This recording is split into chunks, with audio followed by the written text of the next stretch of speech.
Hello and welcome to episode 93 of The Imperial Truth. I'm Greg. Joining me, as always, is Mr. Neil. Hello, Greg. Hello, Neil. How you doing? Yeah, not bad. Not bad. For the keen-eared listeners of you, Neil's computer's died basically now, hasn't it? It's gone completely. So we're currently utilising mobile phone technology, which is never as good, unfortunately. Always rubbish, unfortunately. Yeah. Yeah. So I'm sure we'll get that sorted at some point, but hopefully it won't be too bad. We'll try and clean it up as much as possible. Before we go anywhere, let's talk Element Games. This just released is Age of Sigmar 2. If you're vaguely interested in Age of Sigmar, go and check out what Games Workshop are doing. There's loads of cool stuff. It's interesting. I'm going to cover it on Fnatic actually, but it's a really good game. Some issues there always are, but that's pretty cool. And then they've got, I don't even know where we are with releases anymore. We must have Orcs and Space Marines for 40k coming out soon, and then of course Adeptus Titanicus. I'm going to keep mentioning it because it's awesome. It's going to be awesome. And you can go there and you can get 20% off in pre-order week, and you can go either via the links on social media or the advert on the page. Yes, the web page. That's the one. Mind absolutely blanked on me there. So massive thank you to Element Games for still supporting us, and for every single one of you who's visited there. It's really good. It really helps. I'm currently ordering a new microphone, so that all helps pay for that, which is really, really cool. So Neil, you haven't been doing much hobby, no, recently? Zero hobby. As we discussed earlier, I was hospitalised for a bit, so I was out of doing all hobby. I've hit a real low. I think I've done must be about a whole month without really doing anything at all, which isn't a bad thing. I think it's probably a good thing to sort of take a break now and then. Yeah. So I've been taking a break, but then someone sent me some stuff through the post that I've got to do. So yeah, absolutely. That's what I'm doing at the moment. Yeah, it's good, and you just agreed to do it, which is even more amazing. So yeah, we'll probably announce that after it happens. Hopefully that might get you back on the hobby train. I know we're doing I've said before, I think we're doing a tale of 40k gamers at our club, and I took it as the opportunity to pay my custodies. I seem to have generated a load of them now, so I've got some of them on my desk, and it was like, actually, I'm going to miss this month's target anyway, but at least I can try and get as much done before then as possible. So I've got like 5 custodies out on the table and started painting them up using the method you were talking about with the watercolour brush. The Taro technique, the watercolour brushes, yeah. Absolutely. So a mix of 50-50 Riekland Fresh gloss and normal in the watercolour brush, and yeah, it works really well actually. Just cracking on, and as would you say it saved you time? Would you say it's quicker than just like a brush and a pot method? Yes, I would. And the beautiful thing is, where I'm mixing it, I can do that really easily in the brush itself, because I was sitting there thinking, okay, I'm going to do a mix of this, but I want to make sure it's 50-50, roughly 50-50. I don't think it probably matters a huge amount, but let's try and just be as accurate as possible from the start. And I literally got some pipettes and 50-50, they're about the same. Cool, bosh, into the brush you go. So do the mixing in the brush, which is pretty cool. So in some ways, it's probably more accurate than if you kept mixing it by hand, because you'd constantly have a slight variation, probably, wouldn't you, with a brush load maybe. Yeah, if you were doing it that way, the other way I was going to do it was to purchase another paint pot and then just pour one of each. Oh right, do like a full mix of 2 pots full. Yeah. Because for me, the problem with mixing paints isn't my eye isn't that great, and the one time I've really done it was when I painted my Blood Bowl Goblins Underworld team, and you were talking me through what essentially was non-metallic gold, and getting those kind of, I noticed that I did an extra layer sometimes because the colour was too close to the one before it, or for what I was doing, technically I probably should have continued going on those layers and it would have been much smoother. But I didn't always get that accurate with the colour matching. So that's something it can be tricky. I mean, I think it's a sometimes skill. that's just a case of knowing your proportions. I think Mm. that's half the time you play around with it and you go, you know roughly the proportion you need to get the mix right. And that comes with But yeah, you're right. It's practice, isn't it? yeah, Ultimately? yeah, and but it's a lot of practice. And for someone like me, I tend to find with that kind of thing, that's where I easily dip a brush in too much, and I'm like, oh, sod it, I've mucked it up again, and keep going back, and that frustrates me to the point where I don't want to do it. So I'd much rather pre-mix or not mix. And with the amount of GW colours at the moment, the way I paint, I don't have to mix. I'm not going for competition painting, so I don't have to mix. That's fine. But I will do it a little bit more. I think it gave me a little bit of confidence to do it. But having for washes, say with pipettes, being able to just go up to number 2 on that one, number 2 on that one, perfect. That's a 50-50 mix. Bosh, Yeah, away you go. Yeah, you got you're pretty much spot on. It's all mixed in a nice, handy little pen. So then away you go, don't you? Yeah, Start applying it. And I had to stop halfway through, put the lid on the pen, came back next day, broke the bristles up, away you go. Yeah, no, it does. Really I think it's simple. Especially for army painting, you've got a big project Yeah. to do. It's definitely the way forward. Yeah, I mean, Custodes fit it perfectly because like 90% of the model is going to be gold. Yes, Bosh, definitely. you're just well away, and that's you go outside, you spray them all gold, you come inside, you wash them all down, and yeah, I might do a little bit of highlighting, but actually, there's not a lot that needs doing on that armour now. As I say, for army painting, tabletop standard, it's really good. So well chuffed with that, and that's kind of, and I did. So I went and finally, the problem for me was I didn't have the models sprayed. So finally, I got them sprayed, okay, and then all of a sudden, 3 days in a row, I'm doing hobby because I got them there because I don't have to worry about it because it's all set up, ready to go. So I think that helps as well. Just being able to come in and go, right, I've got 30 minutes. Oh, there's some models on the table. I can do something in 30 minutes. Yeah, because I think with army painting, I think the beauty of army painting is there's often things that you can, when you've got all those models in front of you, there are always tasks that you can do and say, I'm just going to crack that out right now, and I'm just going to do a little bit of that. I think it's different with airbrushing and stuff. I find that if I'm doing a bit of airbrush work, I need a slab of time. Sure, yeah. Because I know I'm going to set it up. I'm going to mix the paint. I'm going to apply it, wait for it to dry, a few coats, all this sort of stuff. Then the cleaning aspect. But I think with certain armies, like if you've got it all out there and you think, right, I'm just going to get the red done on those shoulders, bang, bang, bang, Exactly. done. Yeah, I think it's always worth having something on your paint table which you can do in little bits like that. Like even it might be a case of I get something like my Custodes where I might try and go ahead of what we're doing for the Taylor 40k gamers, but I might just always have some models ready anyway that I'm working on, so that whatever I'm painting is like, okay, I've only got 20 minutes today. Well, I can do all the plumes on the Custodes, even if it's just the base colours. That's done. Yeah.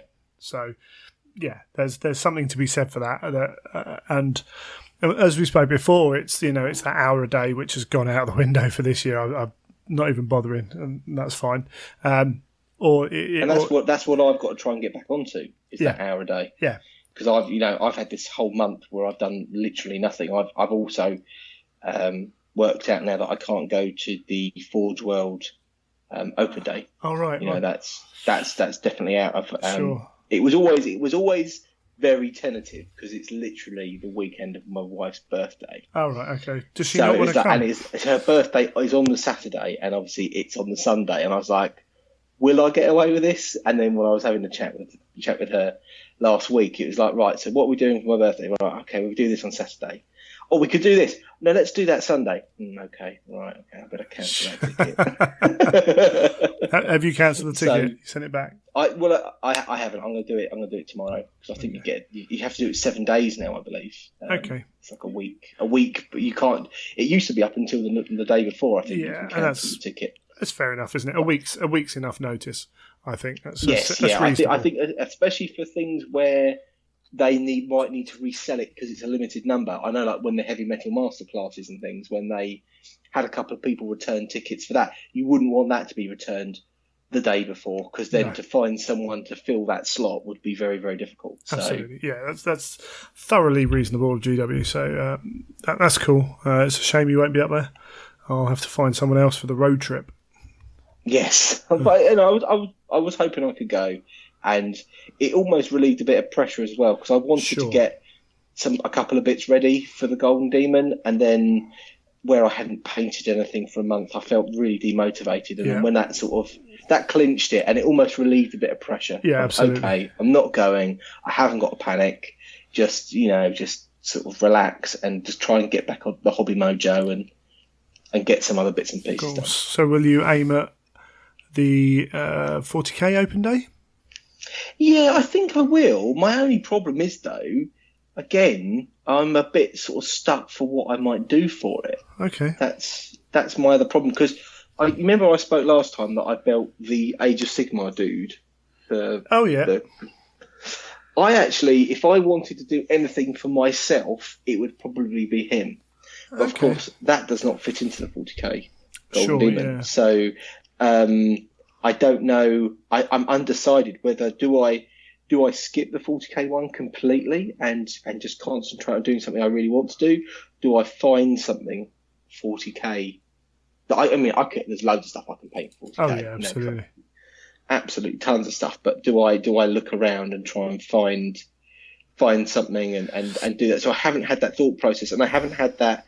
We sometimes speak about when you're trying to come up with an idea for Golden Demon and do something really, really interesting and try to come up with a unique, a story behind the model. I haven't had that yet. I haven't had anything that's really grabbed me, and I thought, do you know what? I could do this, and it could be on this base, and it could be this guy could be on this planet, and he could be fighting this battle, and I haven't had any of those sort of thoughts yet. So okay, that's cool. I mean, the other thing is you could almost treat this as like a 6-month off period, and concentrate on the Heresy, and indeed on next year's, main Gold Fest.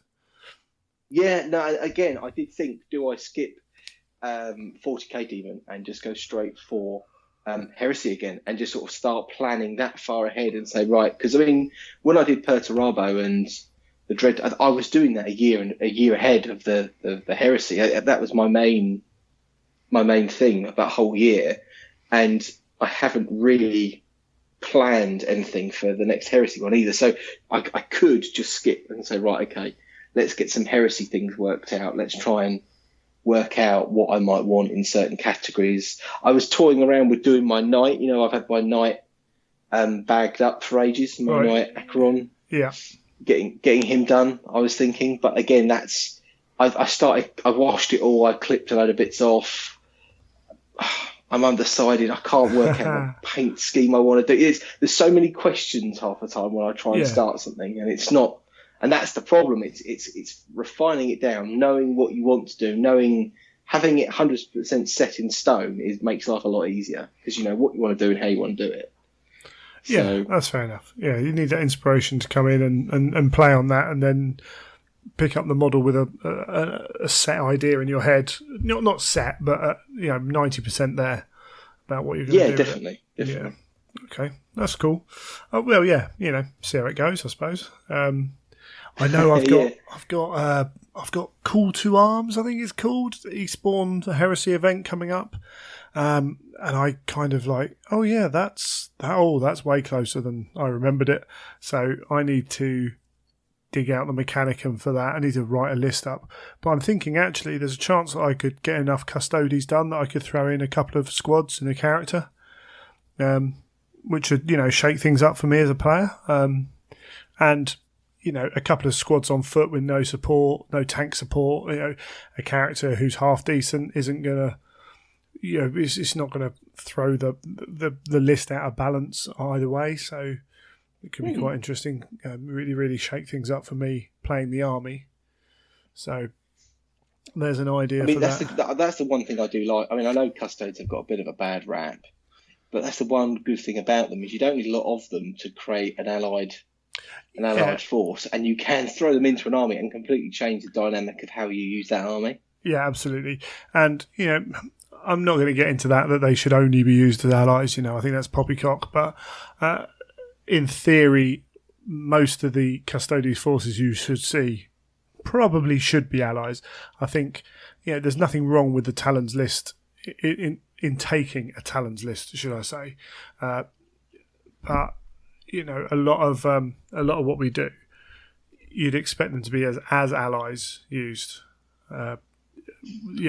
In that respect, having one story-based sort of game, you mean that sort of that narrative sort of play where you're trying to tell a story. Yes, I agree with you, but then I have no problem at all in anyone taking a full Custodes list. Really, it's it is what it is, but it's just nice to have that done. I've actually been doing quite a few bits of purchase. I've seen some stuff go up for sale for like prices that I couldn't really resist.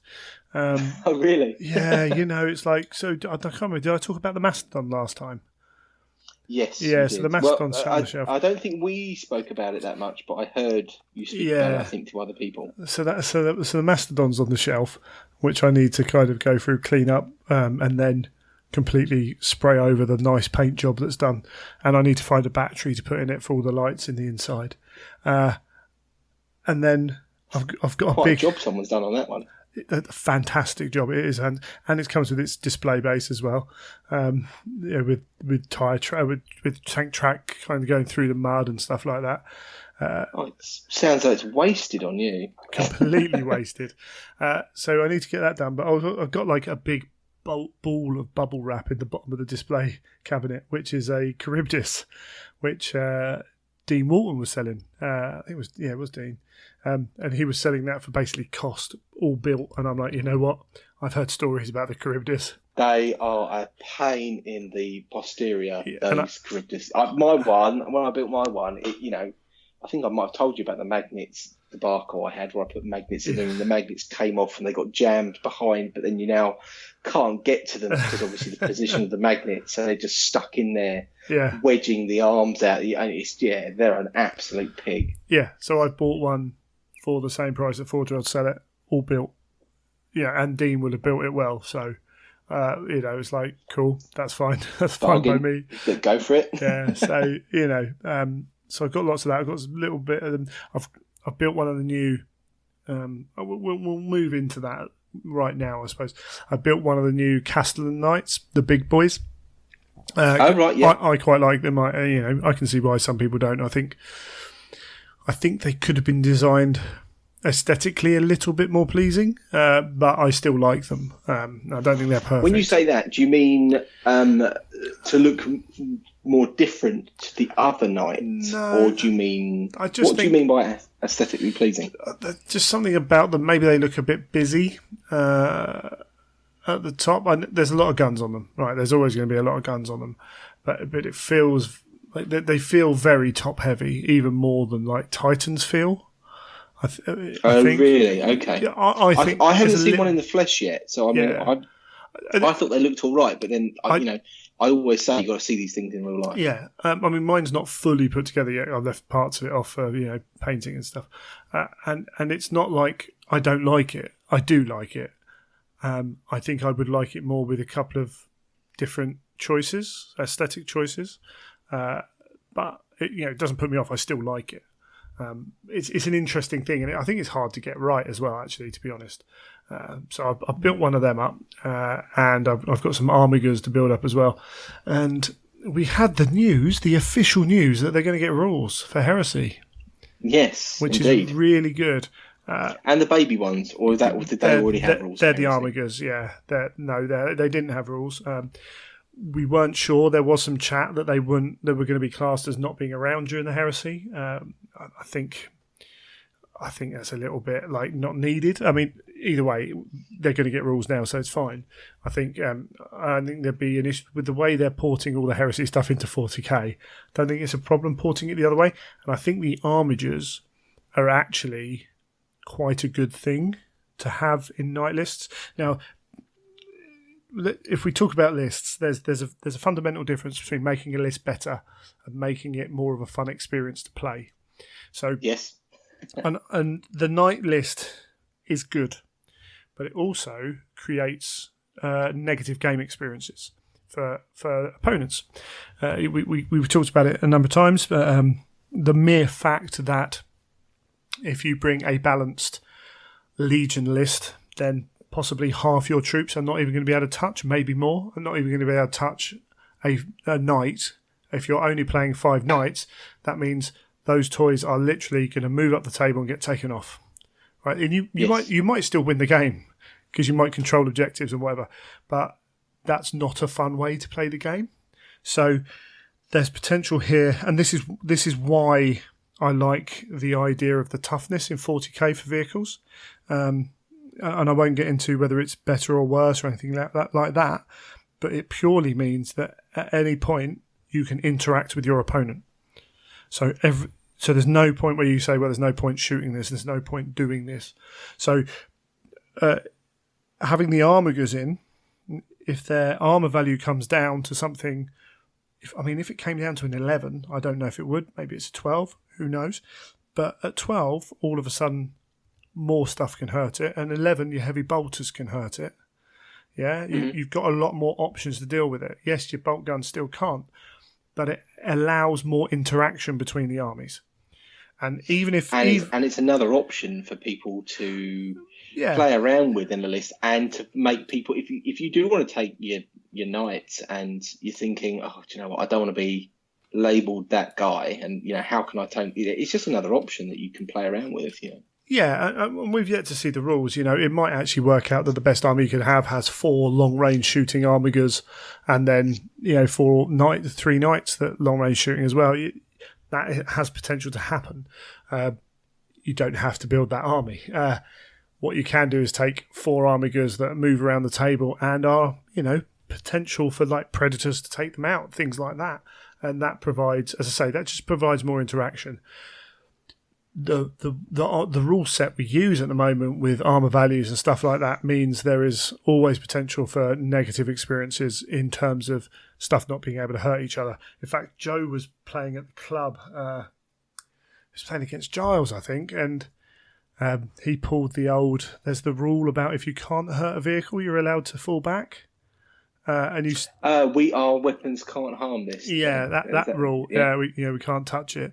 And his unit got wiped out on the fullback, but Giles was like, I think it was Giles. He's been playing the game a little while, but it's an obscure rule that a lot of people forget is there. And I must admit, I forget it's there, partly because I don't need to use it very often, if at all. But you've lost a unit, but at least you can then do something kind of within the system. The problem is when there's a unit at the back of the table that just keeps shooting, and you can't reach out and touch it with a lot, it becomes a bit frustrating. So, I'm a fan of having the ability to interact more across the table. So there's potential for that, and at the end of the day, they're cool. I think they're cool. Some people don't like them, some people do. I think they're pretty cool. And as you say, it gives more variety, more options. If people are going to take the hardest army, they're going to take the hardest army anyway. So does it matter if you give them more toys to take with it? Not really. And I'm a big fan of more options because you see cooler lists, you see cooler armies, you see cool conversions. Did you see the Renegade Knight conversions that GW put up on the website? Yeah. So they've got 40k rules for Chaos Knights, essentially, and they're people playing around with all kinds of different stuff. There was a really cool armature conversion with I think it was like with the Mechanicum Walker legs. Oh right, the ad mech ones. Yeah, I looked how that looks amazing. Yeah, it does really cool, really cool. It's like with the spidery legs and stuff. I thought that is such I do love a cool conversion, and that was a cool conversion. Yeah, if you're doing Dark Mechanicum, right, and that fits like perfectly into the Scoria kind of style. Yeah, that's really cool. And there's the other, not the Castellan, the other one, the one with the harpoon gun. Right, its rules. It's rules in 40k. It does one super big hit, but it fires a harpoon. Right, people are. Your first thought as a 30k player is that's an Ursa's Claw. That's a World Eater's Ursa's Claw, and everyone thinks it's not an original thought, but that doesn't make it any less cool. and people will be Yes. doing them as Ursa's claws. So you take one even if it's no good, just because it's like fire the Ursa's claw and off you go. So yeah, I think it's really cool. We'll see how they come. The rules will be coming at some point.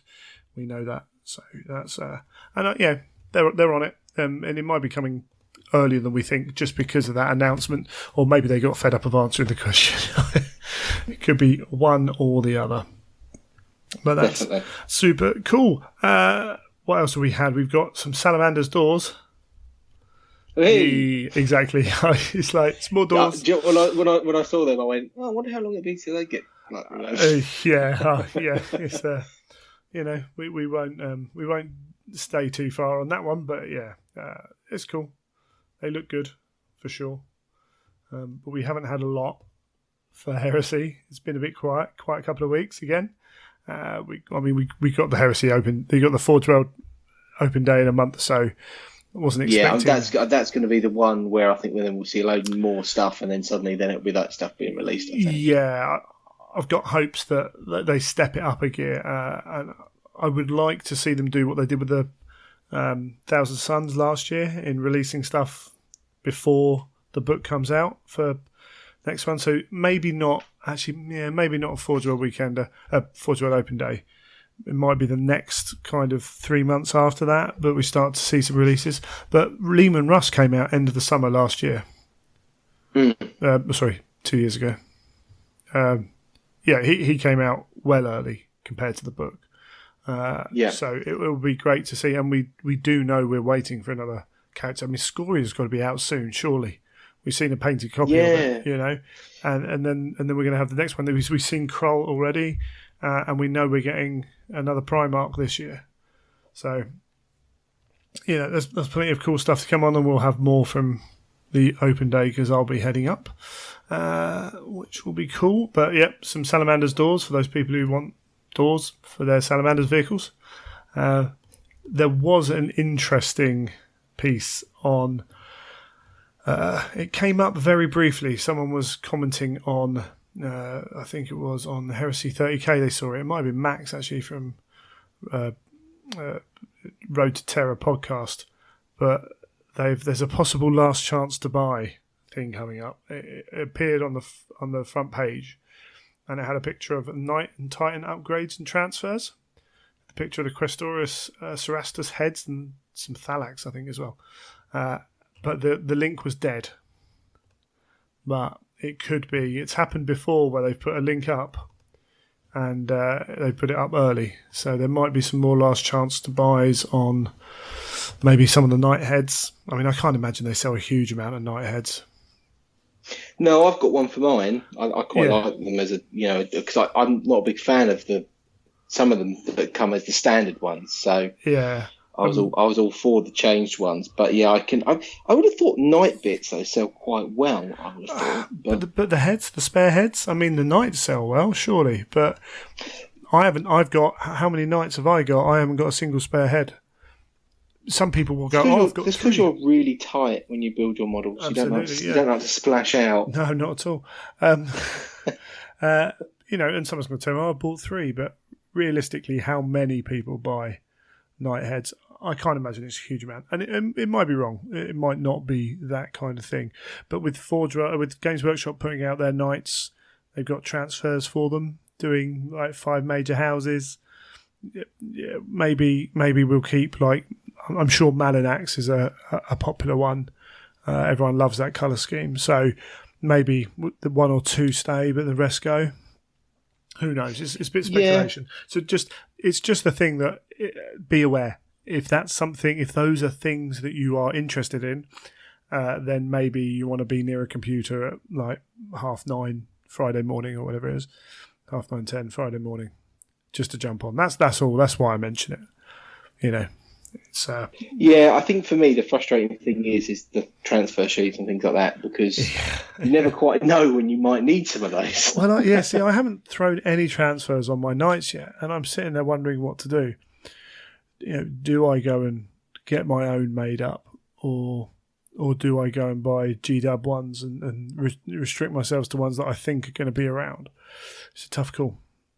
And I think that's what the most frustrating bit is. It's not knowing if you should dive in suddenly. It's like, oh, I don't know. Should I get those or not? Should I risk them being removed from sale? And that's the hard bit for me. And let's not. Yeah, I mean, we won't rehash that. We know the reasons why, but it's just, as I say, I think we've got a space to give a heads up to people, so we'll do it.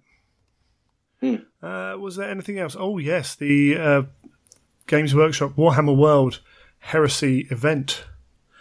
They have announced one. Tickets aren't quite up yet. Let me just get that one up on the screen. So, having found it, it's the Invasion of Lannar 4. This is on the 7th, 8th and 9th of September. It's a campaign weekend at Warhammer World. 3-day gaming. So, there's what we got. 1,000-point scout forces and 2 massive 4,000-point games to enact battles of epic proportions. Loyalist and Traitor. Mission briefs, narrative updates, secret objectives, and have, say, important decisions on the outcome of the campaign. So rather than just some of the weekends, this feels like they've done this for 40k and Age of Sigmar before. So it feels like they're going to do more than they've done in previous Heresy events, and actually making it a full-on campaign weekend or 3 days. And they're which is good if they follow it through. They've had some issues in the past with Heresy events up there, and I know people who haven't necessarily felt that they've lived up to what they were kind of should have done. But these events, the 40k ones, I've heard good things about. So if it follows that, they sell tickets in batches so they can control the numbers on each team. We've got 8 a.m. Monday, 2nd of July is the first batch. And then once they sell out the Traitor and the Loyalist, they add more on. So there we go. That's interesting. Cool. Yeah, and again, I mentioned that it's not an independent event. They don't need any help from me to sell out this event, I'm sure. I would say if you are interested in going, get there early and get in, because that's the only 30k event they're doing this year, that we know of. So it will probably sell out quite quickly. I would have thought so. Yeah, and on that note, in fact, Blood and Glory sold out for Heresy for 50 tickets. Oh wow! Sold out quite quickly. Brilliant. Yeah, there weren't. I think by the time the episode went live, there were only 5 tickets left anyway, and they went fairly quickly. What's happened is Age of Sigmar sold out 150 very quickly.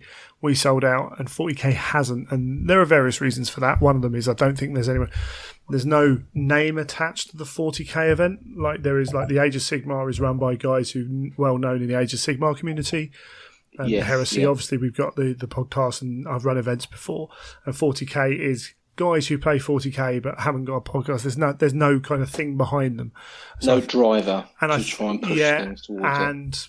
And maybe there's some other events around as well. So things like that. So the tickets haven't sold as well for that. I think they're still selling them. But what they've done, and tickets should be available now, is they've released some extra tickets for Age of Sigmar and Heresy that will be taken off of 40k. So it won't be huge amounts, but there will be some extra Heresy tickets available.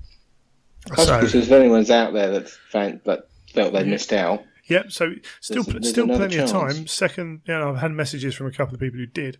So 2nd, 3rd, 4th of November. 2nd, 3rd, and 4th November. 3rd and 4th is the Saturday, Sunday for the main event. The Company of Legends guys, we're still just sorting out the pack, making sure we get everything right in how we're going to do everything. There will be the Edge of Empire guys running a Centurion event on the Friday night. So that's all going to link into the weekend campaign as well. So cool. That's pretty cool. And that will be you will have to pay for that event. But as I say, all the full once we get the full details out, I'll post them up. And the links to where to buy them. And then, again, the Adeptus Titanicus will go up when I can fish enough information out to write something for Adeptus Titanicus. So we'll get that all done. It's always tricky to write a load of packs and when you don't even have the game released. I suppose that's I've asked. tricky. I've got a little bit of information. I've looked round at what people have gathered from various things. I've managed to ask one or two very kind of questions that don't really mean much, but help me kind of decide how much space we need, things like that, how much time it takes. But anything beyond that is, I haven't even asked because I won't get an answer. But it's looking good that we're going to have 3 events over the weekend that are all going to tie in to what we're doing. And then the hope is that every year we can expand kind of what we're doing, how we're doing it, make it better, provide more things to do over the weekend, that kind of thing. So, this is the second year it's being run in the style it's been run, and Heresy selling out quick is really good.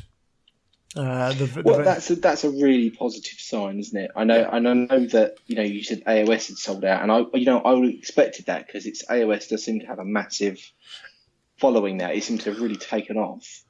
So the fact that Heresy's sort of doing well as well, that's really sort of good to see that we're not sort of, in a thing thinking, oh, well, are we going to, will all those tickets go?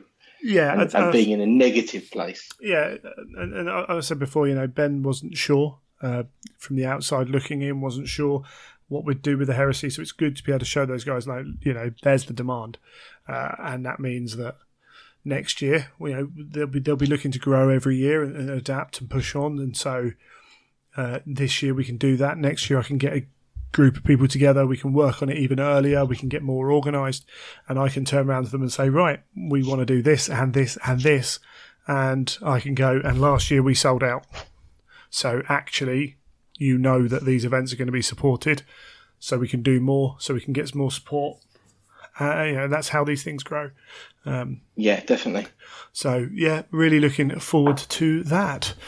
Okay. Are you got anything else you want to talk about?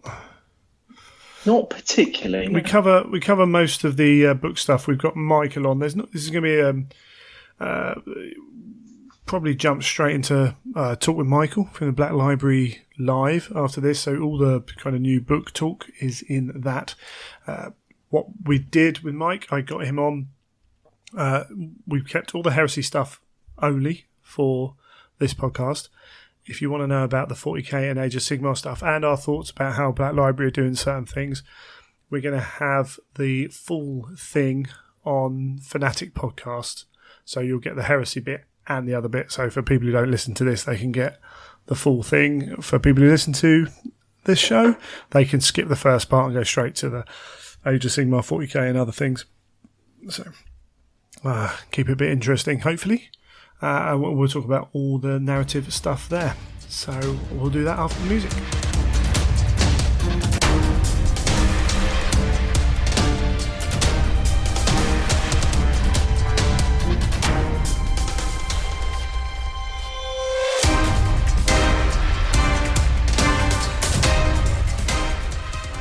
Okay, joining me now we have Michael. Hello. Hello, Michael. How you doing? Yeah, I'm very well, thanks. Excellent stuff. And you were at Black Library Live 2018? I certainly was. So I couldn't make it up. You've been to a few of these? Yeah, I mean, more of the weekenders probably, but 2 or 3 of the BL Lives now. Yeah, they're quite cool. I've only been to one, actually. That was last year. It was something that I kind of passed me by the first few ones, and then it was only going to the Black Library weekend I suddenly kind of thought, oh yeah, but I wondered if a day trip was worth it, and I was had to make a hard call on this one. I've had a manic May. June hasn't been much quieter, and trying to fit everything in. Got I think we've got the Forge World and Specialist Games. Is that next month? Yeah, sometime quite soon. Yeah, I should write that on the calendar, and then everything else. So I decided the day out wasn't quite worth it for me. That's fair enough. But you made the trip up. Good numbers? Yeah, I mean, I don't think it was quite as well subscribed as previous ones have been. Sure. But it didn't feel undersubscribed. So, yeah, It was good. To be honest, sometimes it not being full is fine because you actually get a seat in Bugman's and can ask questions and that sort of thing. It does make a difference, actually. I think serving times in Bugman's, particularly, even more than the seats, it's the serving times around lunch. I know I have taken food up, left it in my car for particularly the one-day events where everyone tries to eat at roughly the same time. And that's fair enough because it's the nature of the beast, isn't it? I mean, you've got multiple options. You can join in the queue as quick as possible. You can bring your own food, or you can say, you know what, if maybe the seminar after lunch isn't massively exciting to you, you can have a bit of a break, stretch the lunch break out, and maybe go and do something over the first bit, and then go back in when it's a bit quieter. Yeah, absolutely. And as you say, you pick and choose your seminars. There's Black Library Live. It covers all the systems pretty much. And we're going to, for you guys on the Imperial Truth, we're going to cut this off after the heresy bit. But I will put this out on Fanatic podcast so that we can get a little bit more info, because there's some exciting stuff going on with Black Library. That's for sure. Doing some good stuff. You didn't concentrate too much on the heresy stuff, did you? No, so I looked at the seminar schedule in advance, and my gut feeling was that with the siege still in prep, there probably wouldn't be a huge amount that they could talk about stuff coming up. So instead, I decided to go to a couple of the other ones, things like an audio seminar and a bit of Age of Sigmar, and leave the heresy this time. My feeling is by the weekender, the first Siege book will probably be announced there or have been announced by then. Sure. So I feel like the heresy seminars, there'll be more depth to them at the weekender than I expected at BL Live. Yeah, that's cool. Should we start there then? Should we start with the Black Library Weekender? Sure, yeah. So the date was announced, or was it just thrown in the book? Well, it was announced in as much as when you walked in and got a goodie bag, there was a flyer in there. Sure. With the dates, so it didn't have a big drum roll sort of announcement, but actually I quite like that. In the past, they've held it off till the end, and you have to sit around for 20 minutes waiting for everyone to gather. And then they'll give you this big announcement, which you all knew was going to be the weekender. Yeah. I think it's great. Just get it in there up front, get people thinking about it and talking about it during the event. Works for me. Yeah, they've done it with even less fanfare at weekenders before, where they've just put the dates up for the heresy one on a standee in the corner of the room. But yeah, I agree. Making an event of ticket sales is a little bit. It's something GW have done in the past, and it can frustrate people. So I think it's how you do it. It's not something like the Weekender. I think you either make a really cool song and dance about it, which can detract from a wider event, or you do something like this where you're just like, hey guys, it's there. You can't get tickets yet, but they're coming soon, but save the date. Yeah. And that's what they did this time. So the dates are the 3rd and 4th of November. So fairly similar to usual, and the tickets are going to be on sale at some point in August. Yeah, so they bought that. It's always been November, and it's moved around. So it has been the first weekend before, and a couple of recent ones, it's been a little bit later. Unfortunately, it's been shoved back on that first one, and that means I won't be able to make it because I'm running the events at Blood and Glory.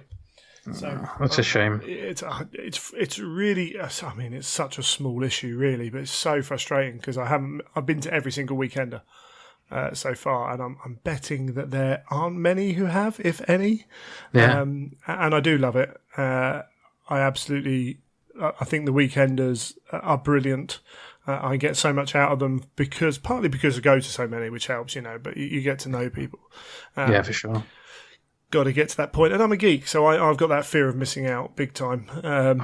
Totally. And this is there are basically 2 weekends a year that I try and block out, and it's the Heresy Weekender and the Black Library Weekender. I will be having words with Ben at some point to see if maybe we can shift Blood and Glory into October next year, but we'll have to see on that one because I don't want to miss another one. No, it would be a shame if it's a regular clash. Yeah, absolutely, and hopefully, dates can be moved. I know he's booked up for next year, but maybe not necessarily for that specific date. But we'll see. It's good, good news for someone else because they get to go in my place, I suppose. They are great, and as you say, so August we're looking at. Gives people a little bit of time to make sure they got the money in the account for not only the ticket but hotel rooms, travel, that kind of thing that you want to book up as early as possible. Yeah, for sure. I still think tickets should be available or a little bit earlier than that when you've got an event like this where people do want to travel. Yeah, I mean, I think overall you're probably right. I was talking to someone who can't commit at that point, and I think as an event organizer you can't really win because there are always going to be people who would prefer it at a different time that on sale. So you've just got to put your flag in the sand. It is what it is. I think the earlier you can do it, the better for most people. But hey, we don't know the decision making. Maybe there's a reason why they're doing that. I wouldn't bet on it. I think if you can announce the dates now, then you could have a month, and then that would put you into July. Yeah, maybe August, September, October, November. 4 months is not unreasonable for people to sort flights out. That's a half decent time, but 3 months is, it's not. Luckily, it's not a hugely busy time for travel, but it just gives people that little bit more chance to sort things out. I think so. That's something I still, I'll still bang my drum on that one. I doubt it will make any difference. There seems to be that policy of about 3 months notice for Games Workshop. They seem to working 3 month kind of things across the whole thing. Really, I mean, I know they announced the Horus Heresy campaign weekend, and that's for August, September. Okay. So, and the tickets aren't on sale for that yet. And it's like, well, you would have thought that would have been penciled in a bit earlier, but hey, it seems to be what they do. Hopefully, sometime down the line, they can shift it up a little bit. But that's they did announce, what is it? Blacklerb's going to have a super special guest as well. Indeed. Right. So yeah. I mean, there's a lot of talk that it'll be Brian Blessed because of voicing the new Realm Slayer, the Gotrek and Felix audio. That would be cool. The problem is, if it's not, then it's going to be hard to live up to that super special guest title. It's whether or not super special guest is referring to the wider world or something in respect to Warhammer. Now, I can't think who a super special guest would be from a Black Library perspective if they've never said that for someone like Dan Abnett or Greg McNeil. Exactly. So I can't think that it was going to refer to those guys. It's got to be someone as new. Much as they're awesome. So unless they reveal a new writer who's written for other stuff. That would be interesting. Yeah, it would be a real awesome curveball to throw in to announce a month before, or even closer, that actually so-and-so who's written this series of novels is coming to write. But they'd have to be well-known enough in our circles to achieve that. Brian Blessed being there for half a day, that's pretty possible. So... either way, it's cool to look out for it. Again, gutted. But I will, tickets permitting and time permitting, I'll be there.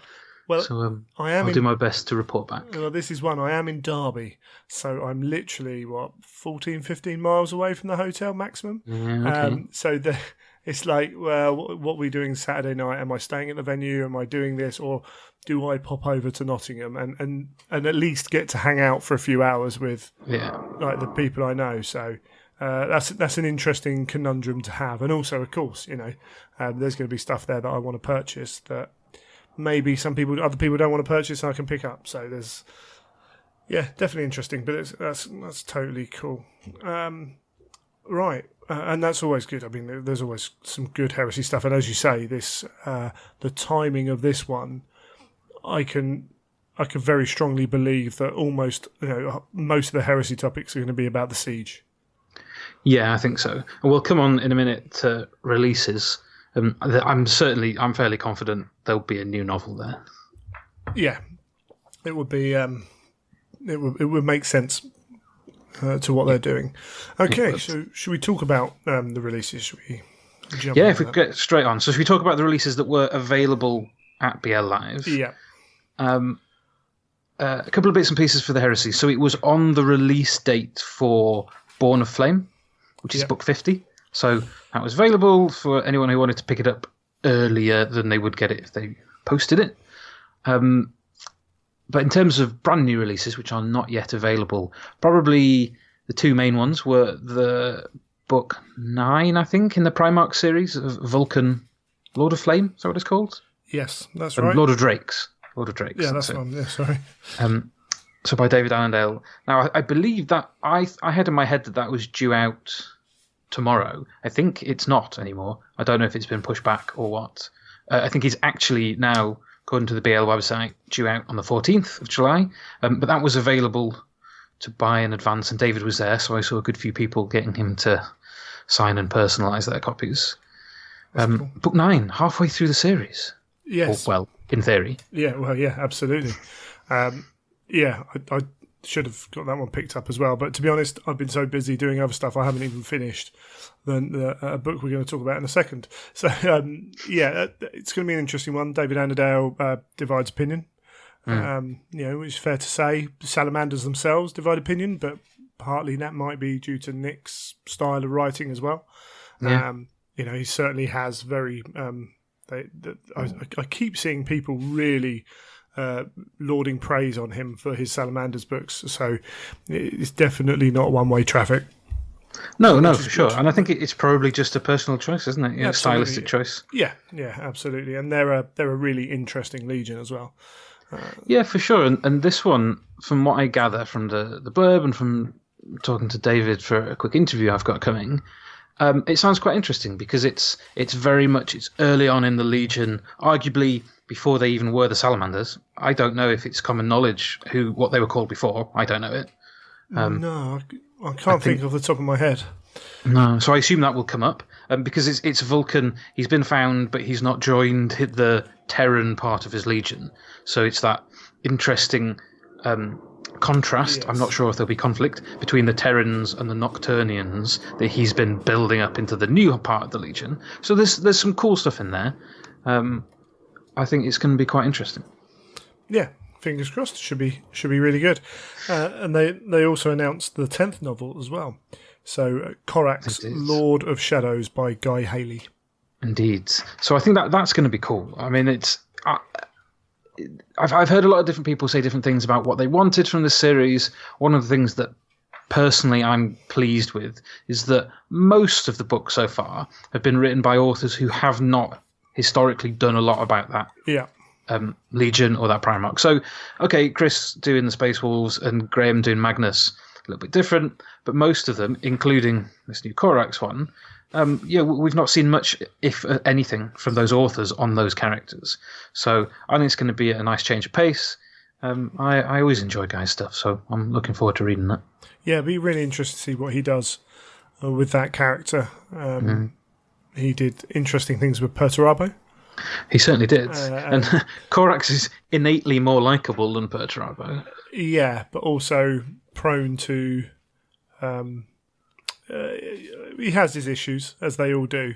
And it'll be interesting how they approach his psyche and what kind of comes from that. And see where you are at the end of the book with how much you like Korax or not. Because I can see him showing us a side we haven't quite fully explored yet. I think Guy can be quite good in that respect. Yeah, definitely. I think it's going to be interesting because it doesn't look like it's going to be an origin story. Some are, some aren't. This is about the Carinae campaign, which, if I remember correctly, is in one of the Forge World books.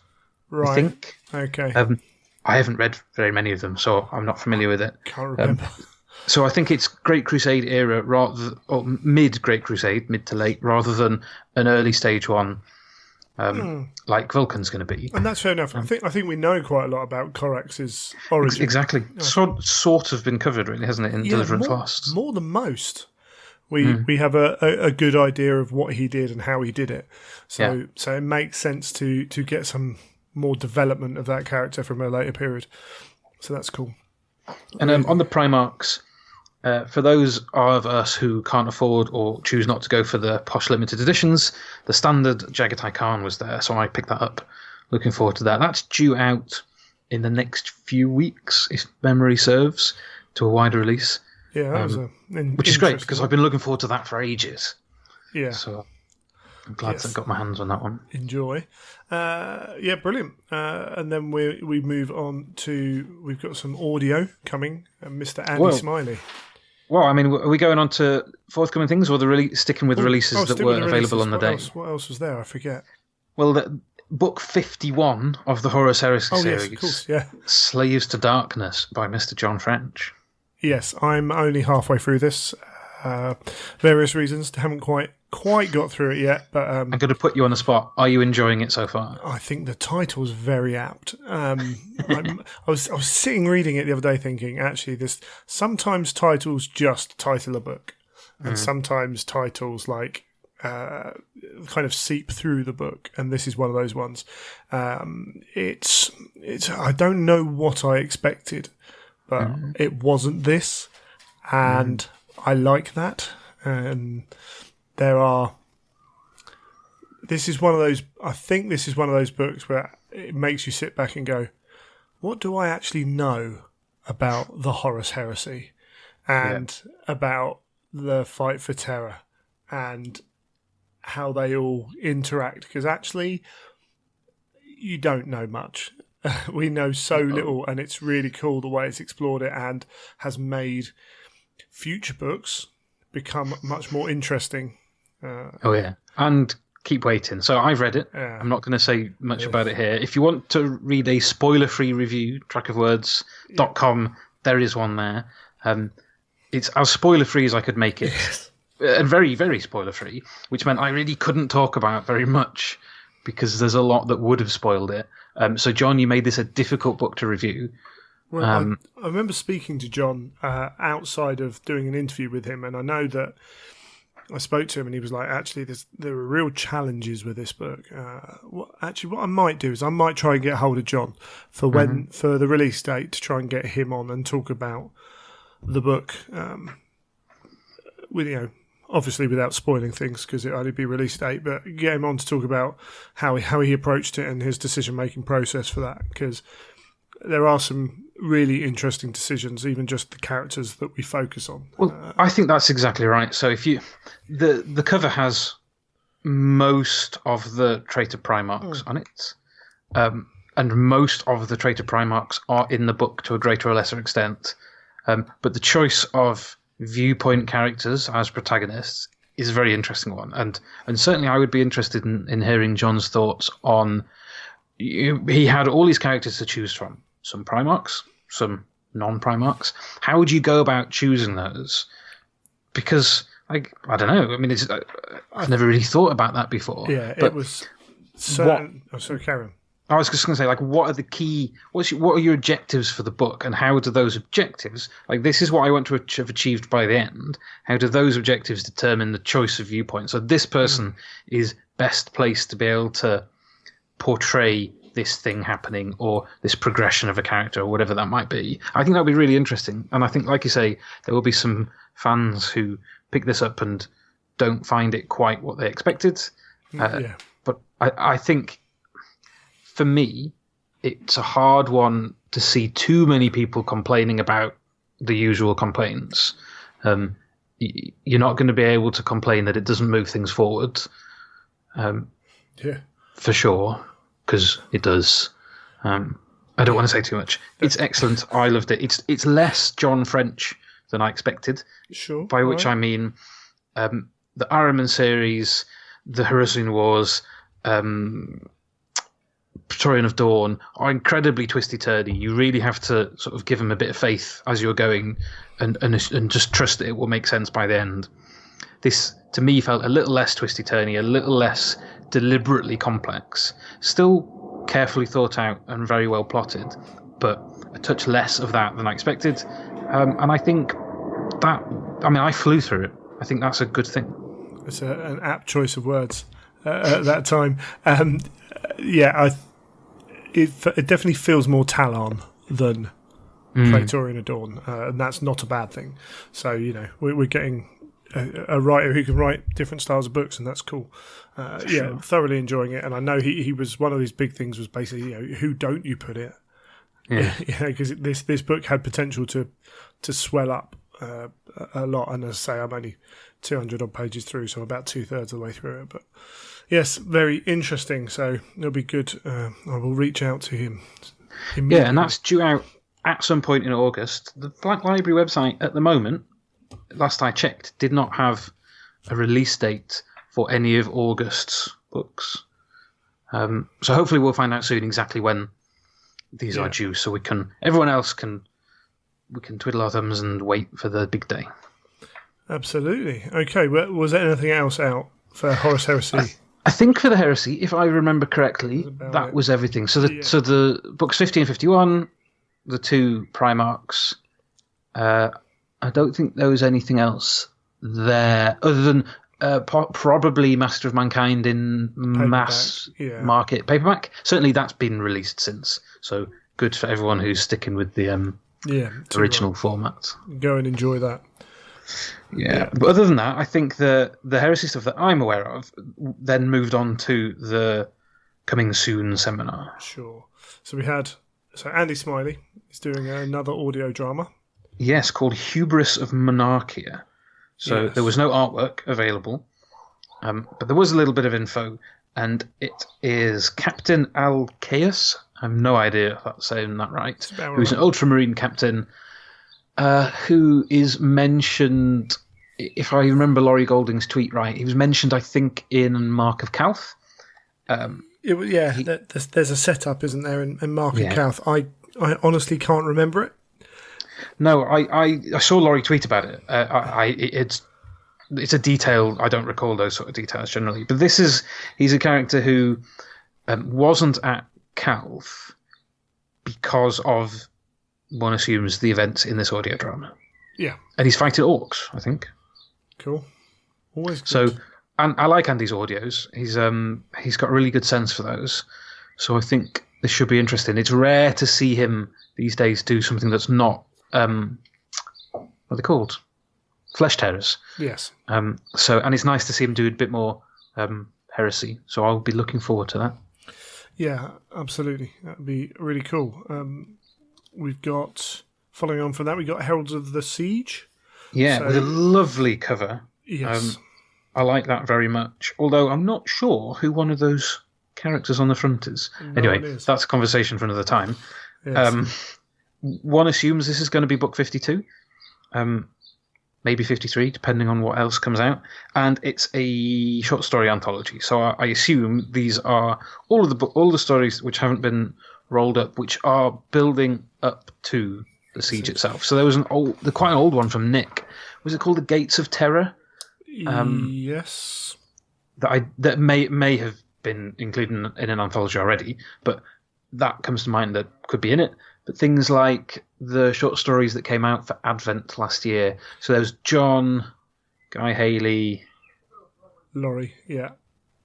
Well, Laurie did an audio. I think it was Chris. Chris Raitt was the other one of the three main heresy stories. But then that doesn't feel like quite enough content for it. So, I just read my notes. Some of them were originally released as audios. Yeah. So probably things like Valerian and is it the Grey Raven? There was a couple of short audios which came out a couple of years ago. Yeah. There's so many titles for these things now. Hard to keep track, isn't it? Yeah. But certainly they mentioned Gav, Chris Raitt, John French, James Swallow. So that I don't know what the James Swallow one could be. Guy Haley, Nick Kime, Rob Sanders, and Anthony Reynolds. So I wonder if maybe Children of Sicarus, Ant's audio drama. I don't know. There's a lot of speculation. I'm sure this will pop up online fairly soon, and we can work out what the content's going to be. Yeah. So, and again, these books divide opinion, but you know they're coming. So it's kind of like I'm a bit whatever with that. If you're surprised by this book now, and you've been following the series, then I don't know what you've been up to. But it's interesting how they move forwards now, because we're entering the final stages. Yeah, You know, undoubtedly. we've made kind of guesses, and they are guesses of about 60, 62 books, Yeah. possibly. That was, and then they added Titan Death in, so who knows if that fits into that or what. And then we're getting new audio, and you can only assume we're going to get new short stories. I wonder if they're going to start coming outside of the numbered series, because you can't see them not putting out more shorts. No way.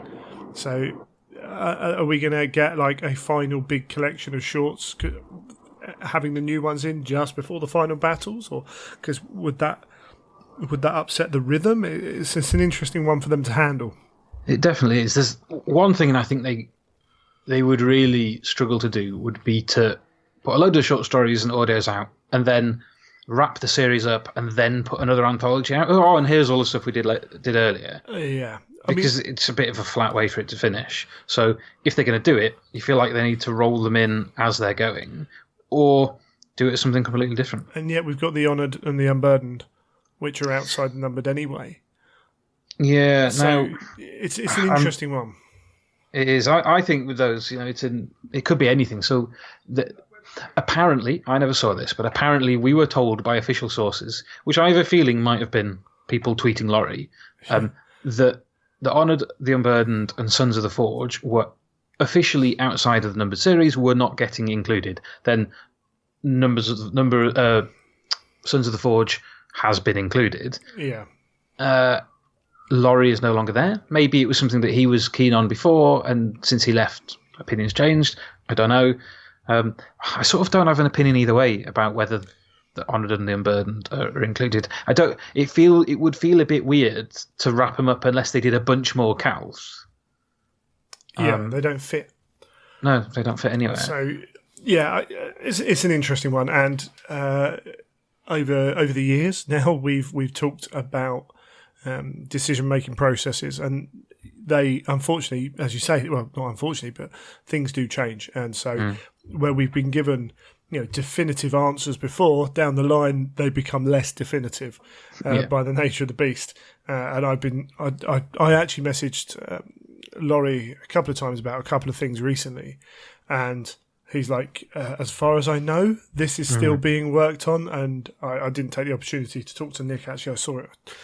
Next time I see Nick, I'll talk to him, because he's kind of overseeing as editor now, I believe. This Vision Heralds of the Siege is listed as edited by Nick Kime and Laurie Golding. Sure. Okay. Yeah. So I think next time I bump into Nick, I might have to ask him some questions about kind of how he's doing things. Nothing. I mean, there's nothing too super secret I'm asking him, but it's good to get an idea. Certainly with Laurie, we knew certain things like Primarchs. The question was something to do with who met who of the Primarchs, and I was like, well, they all met each other. And he's, because now Laurie's out of the company, all he can say is, well, this is what I know we were working to. I don't think that anyone's changed it, but I'm not there anymore. So no, absolutely, and things could absolutely change. Yeah, I don't think they would in that respect. I think where they've got. Okay, the first however many books of the Heresy were a bit all over the place, and that's fine. That's cool. That's what it was. Laurie was, one of his main roles was to codify it all, and then other authors have worked off that. Now there will be the odd mistake going through, I'm sure, but most of those mistakes are usually in a position where they can be pulled off as misinformation or point of view, so that's fine. But I can't see them breaking that too much, because they had a solid structure, and the writers will want a solid structure to work from going forward. So it's hey ho, it is what it is. Yes, so that's cool. Back onto the new stuff very quickly. There's going to be a new version of Visions of Heresy. Yes. So that is due out in December this year, in time for Christmas. Has a new Neil Roberts piece of artwork. Another iteration of the Emperor versus Horus, which is kind of cool. I quite like that we're getting loads of different versions of it. Oh, he loves it. I think it's brilliant. I think it's great. And I've seen people online muttering about it. Look, it's cool to like the previous ones more. There's nothing wrong with that. but it's also cool to like this one. Yeah, this is the thing. It's like, this does not diminish Adrian Smith's artwork. Right? No, this is a different piece of art.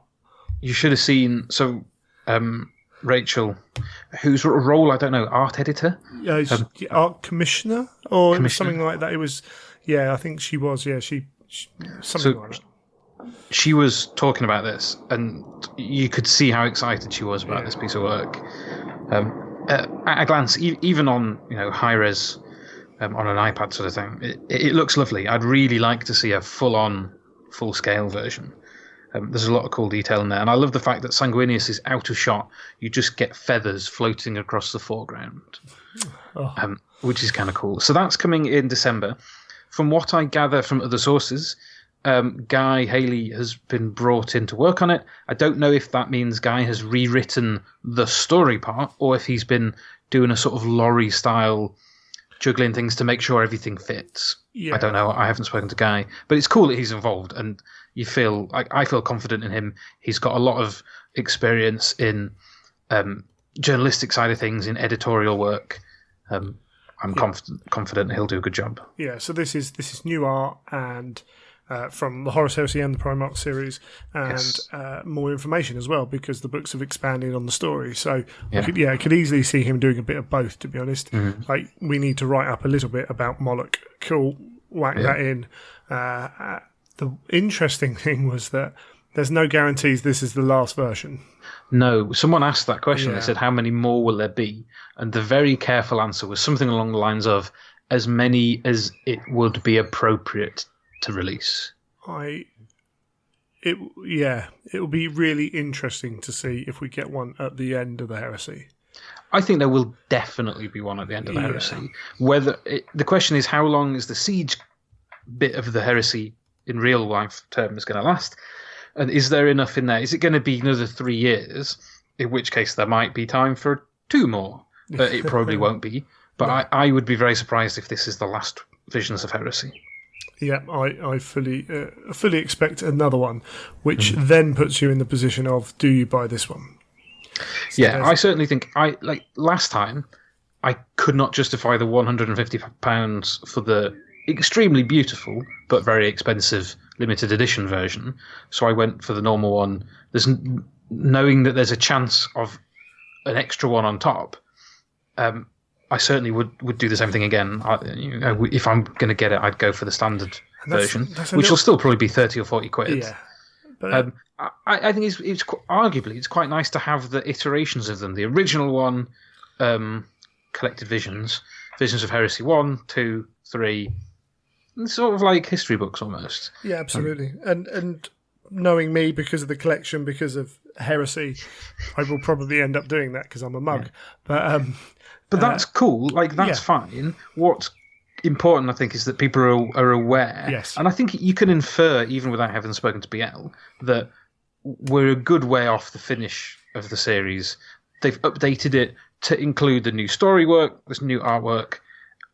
It would be almost inconceivable that they wouldn't update it again. So cool, make an informed decision. If you want to spend the money twice, or groovy, go for it. If you don't, you're not going to lose anything. That's it. That you get to make the decisions. There's no point getting riled up about it. It's just an interesting choice, but I would have personally thought they could have held this off till the end. Yeah, what will be interesting once the whole thing's wrapped up will be to see if there was a genuine artistic reason to put this one out, and rather than it's been a while, let's do this for commercial reasons. I try not to be too cynical about these things. Well, I will be very interested to know, or to see, in the end, how that works out. Again, no problem at all with Black Library trying to make money off this book. That's cool. Nah. Again, we, the punters, have a choice whether we buy it or not. For sure. If they do a limited edition version, it'll be really interesting to see what the sales are like for that, because people will be like, I bought the limited edition version and he wanted me to buy another one, and then there's a chance of another one. So that's, it's something for them to think about. And with the nature of the way limited edition novels have been selling recently, I think it's strongly believed in the community that there are too many limited edition novels being Well, I produced. think we'll come on to limited edition novels in the next bit after we finish talking about Heresy, because there's some context for some other releases that we can discuss that around. So stick around or come back to the Fnatic version. Cool. Was there anything else that came out of the One Heresy? more thing. So we knew we know that Titan yes, Death of is a course. thing. There was no artwork, but it was confirmed that Titan Death will be coming December 2018. So, in my humble opinion, Christmas the Day? Could be a Christmas Day one. I think the Black Library Weekender will have Visions of Heresy and Titan Death. Yeah. And I think if they do a Heresy book for Christmas Day, it'll be a 2019 one. Okay, yeah, I maybe. don't think it'll be Titan Death because they said December, so it could be Titan Death, but I have a feeling it'll be at the Weekender. Yeah, there wasn't a huge amount of info, no artwork. I still think, but it should be good. Yeah, absolutely. I think pre-release at the Weekender, main release on Christmas Day is not necessarily beyond the bounds. No, absolutely. But either way, cool, whatever. A lot of people are really looking forward to that book. So yeah, I am too. The two little bits in the seminar that I picked up that are heresy related were that we should find out, and I quote, before the end of the year, when the first Siege of Terra novel will be released.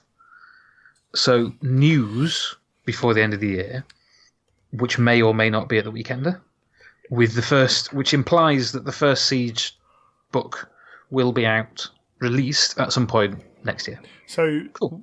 Some people were talking about this on Twitter. We basically kind of worked it out as a rough time, didn't we? So we got Titan Death. December. Yeah. Did they say there was one more book after that before the Siege?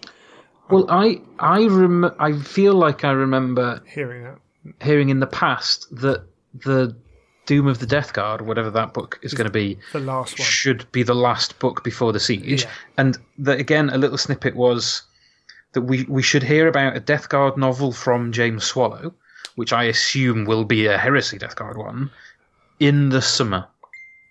Right. We'll hear about it. That, if I remember correctly, came from Neil, the Black Library manager. Sure, yep.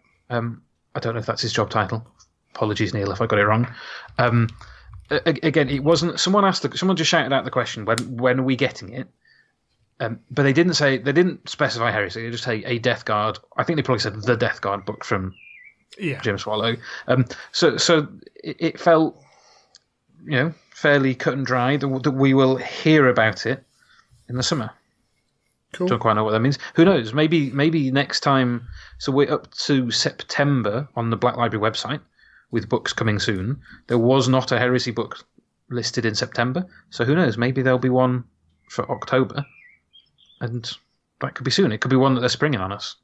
Time will tell. So I think realistically, we're looking for the first or second book in next year to be the start of the Siege.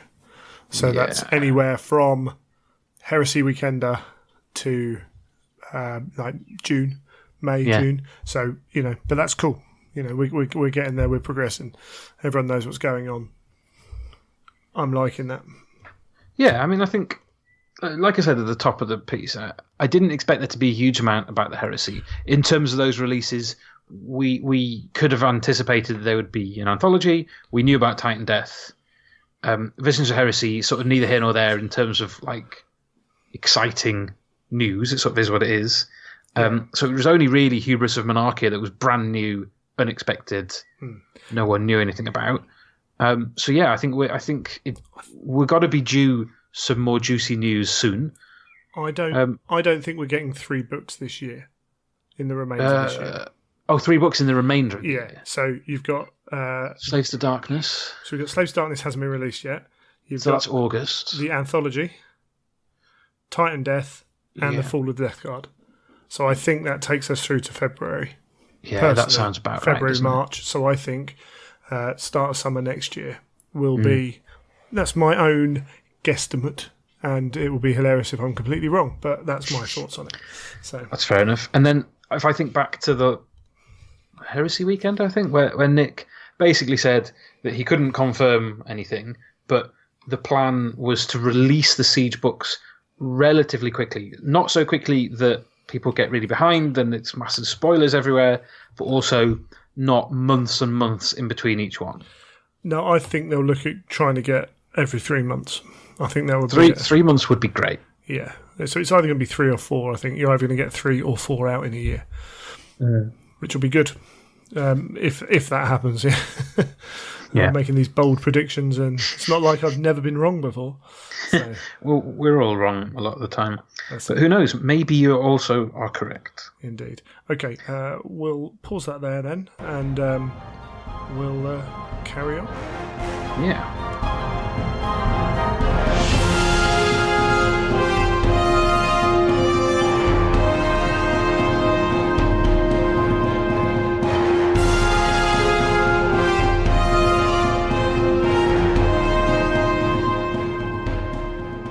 There we go. That is the end of the show.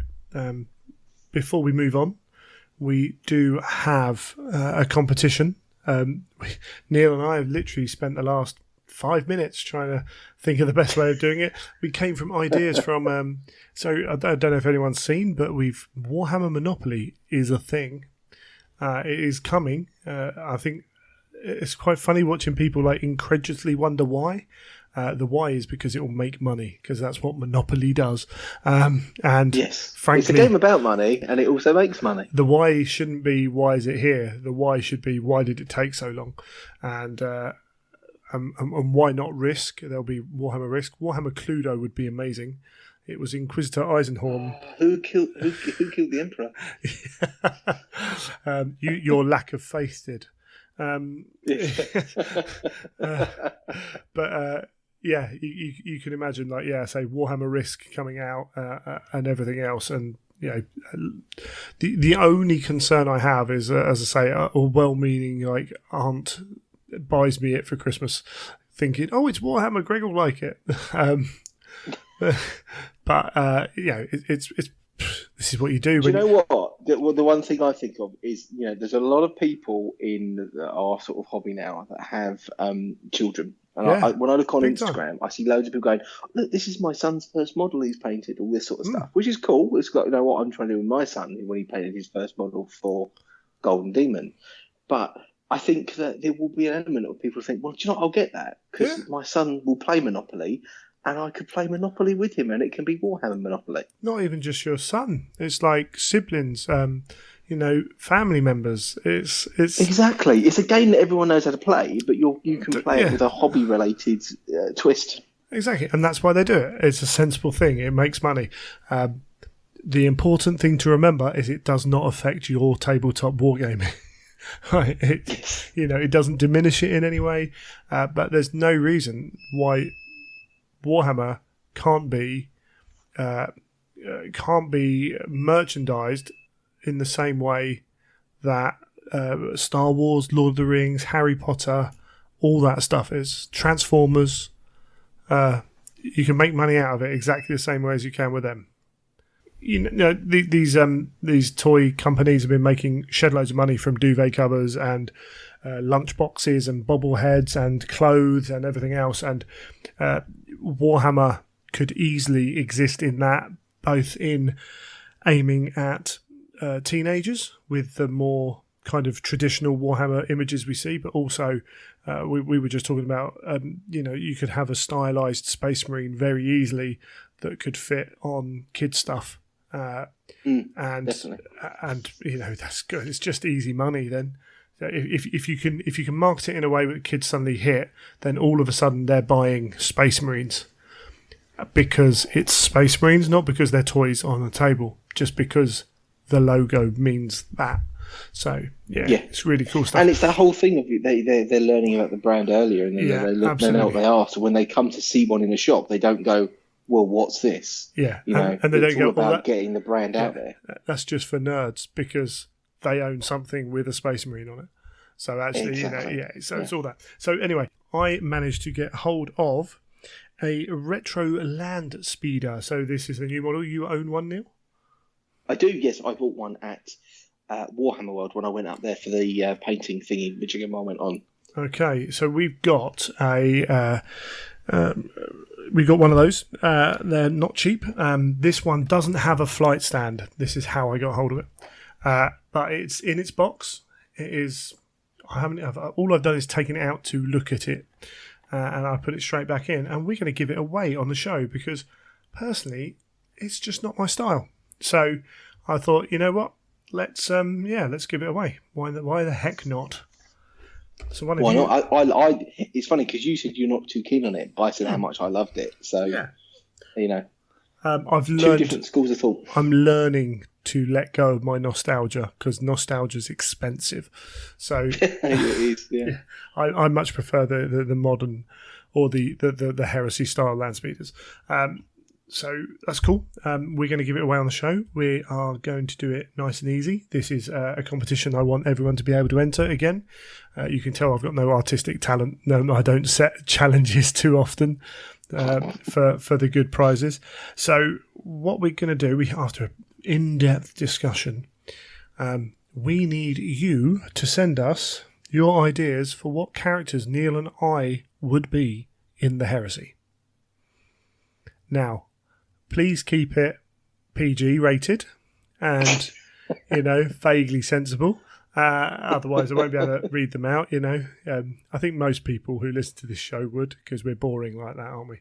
So, so please do that. But put your ideas in an email and fire them to contest@theimperialtruth.com and we will pick a winner on when we record the show that comes out 31st of July, so probably a couple of days before that. We'll leave it as late as possible to do that, to do the announcement of the winner, and we'll fire that out.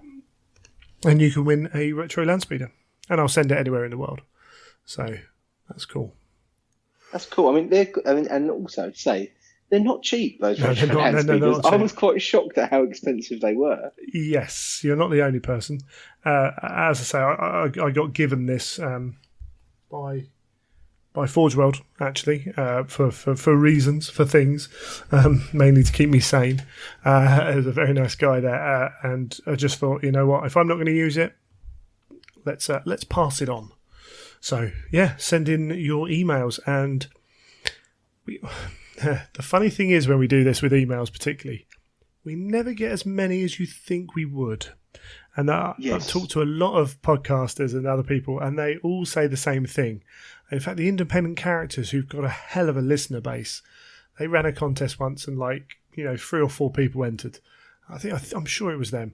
There weren't many right up until last knock-ins. I think they might have had a few more, but it's amazing how few people do it. It's really easy to enter. And you can do that. We're not going to pick our favourite. I'll probably just pick one at random. But we'll read out our favourites. Yeah, and if I can find... I'll have a look round. If I can find some bits and pieces, I might try and get some additional little prizes for our favourites, depending on how good they are. If no one's particularly good, then no one will get anything. But if there's one... I'm sure there'll be 1 or 2 that will make us laugh at least. So I'll figure out what I can do with that. So that's cool. But I think we're getting towards the end. As I say, hopefully there should be 1 or 2 tickets for Blood and Glory available, either when this is released or shortly afterwards. Fingers crossed we'll sell out again quite quickly. I know had someone message me about being on the reserve list. I haven't got back to you because we haven't sorted out whether we're going to have a reserve list or not. So if you can get in your ticket, and I know 1 or 2 other people messaged me saying, they missed out because they were waiting for payday. So hopefully, again, those people can jump on board and we'll hopefully have a blast there and see how that goes. And as well, I'll post about this on social media when it happens, but when the Centurion event goes up, we'll post about that. That means if you can't make it for the weekend and you live near enough, you can pop down just for that. And the Adeptus Titanicus as well. Maybe you can't make a Saturday or a Sunday, but you can take a day off, come on a Friday, play some games. That's the options open. So that should be quite good. Anything you wanted to bring? Any info before we head off? No real info. No, not really anything amazing. I got my booklet through from the painting event that I went to, the heavy metal masterclass one. All right. They didn't have them. Apparently, they do their printing on site now, which I thought was quite cool. They don't farm all of it out, but they somehow printed all these leaflets and then lost them. And it took them a couple of weeks after the event to actually find them again in the warehouse somewhere. Does not surprise me. And they posted them out. So that came through the post, which was quite cool. It was quite funny because obviously the one thing I wanted it for was some recipe. I always like recipes for paint schemes. So they put recipes in there. And I noticed they put in a lot of the recipes that, the new paints they've released. Yeah. The new colours. They've included those in the recipes. I was like, the only colours I don't own. And you've put them into the paint recipes. So I was like, so I don't know if that's a deliberate ploy or whether or not it was just a case of they love those colours so much they have to use them now and then. Yeah, maybe. They look quite interesting, actually, those two new colours. So, there's... bless them. I'm not surprised they lost them. And I knew they did an amount of printing on site. It depends on the quantities, I think, and the style of what they're doing. But, that's cool. That's really cool.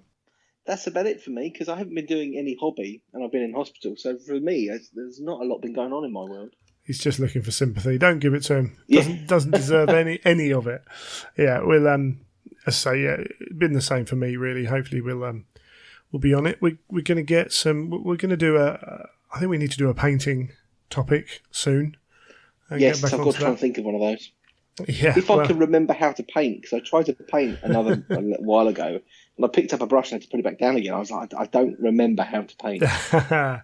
We're certainly going to get on that, and there's some things in the work with painting as well. So we'll see. I know we're both getting a new wet palette soon, so maybe we'll have to look at what we do with that. Yes, and little bits and pieces. But I think we're pretty much done. If you've got any feedback, then you can email Greg at theimperialtruth.com. And Neil at theimperialtruth.com. And you can follow all of Neil's painting. He hasn't posted much at all on Instagram there's been recently. no posts for like the heart. I'm surprised I'm not losing followers. I haven't been doing much myself actually. So at Neil Paints on Instagram and Twitter, and then obviously Child of Fang on Instagram and Twitter, and the show's Imperial at Imperial_Truth. And even Rob's been quiet because Rob was away in France, but I'm sure he'll get back to posting little bits and pieces when he can. We need more from Team Truth. Team Truth. Ooh. Yeah, something like that. But yeah, I think we're getting there. We'll come back next episode with some exciting topic, I'm sure. And as I say, I think the 15th is actually the Forge World Open day, so that information will be on the episode on the 31st rather than that one, unfortunately. So it'll be a little bit later. So keep to Twitters and Facebook. People like Garrow and other places will be posting up the information as it comes out, and we'll try and get some little bits. I'll tell you what, if you've got, here's one for you. I'm really bad usually at asking questions at open days for information. And that's for various reasons. One's because I'm a bit too laid back.